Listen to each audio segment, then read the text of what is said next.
Welcome back to GamecocksOnline.com. I'm here with head coach Moritz after a opening day for the Gamecocks, 1-1, picking up a win over Georgia State. But a tough loss to Florida State to end day one. But we'll start talking about the Panthers match, finally getting over the hump and beating Georgia State for the first time in program history. What was kind of your feelings coming off the sand, knowing that you were able to get that win?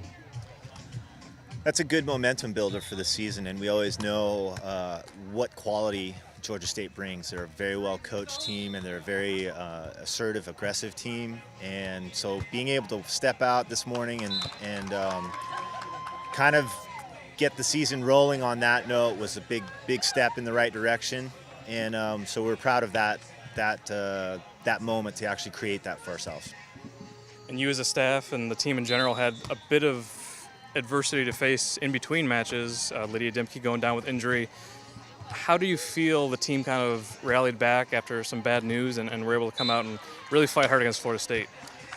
Well, that's a quality that we talk about all the time. You know, the ability to be adaptable and adjust to different circumstances, whether we're just talking about weather or the different circumstances with sand and different environments that we play in.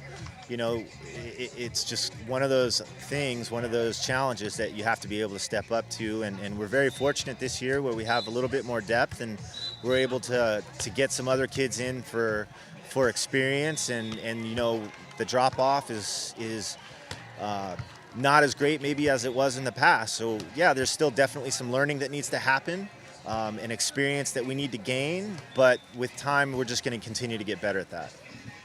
Last year, so much of the team's success was because of the freshman class. Well, now they're all sophomores, and they're still doing a great job of leading the team. You had Allie Denny step up with Shannon in the ones to win the Georgia State match, and then you have someone like Katie Smith, who's able to play with two partners and pick up two top 15 wins in one day. Talk about what they've been able to give and how consistent they've been able to improve and help this team out through that. That just speaks to the quality that they have.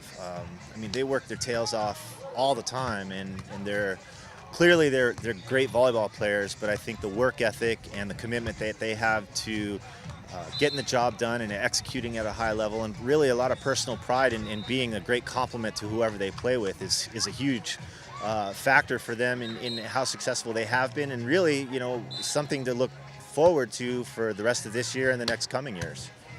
We'll wrap up talking about tomorrow. You got two more nationally ranked opponents with Stetson and FAU coming in. How do you feel the team needs to kind of adjust to make sure that they get the right results tomorrow?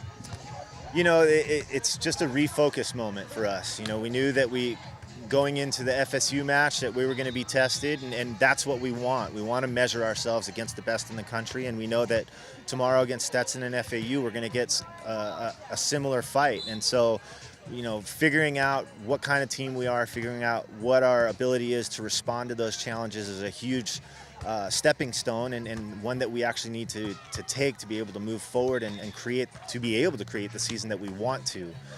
We have a long ways to go. We have a lot to learn, but this group, they're so connected, and they're excited for continuing to learn about each other and create these opportunities for themselves.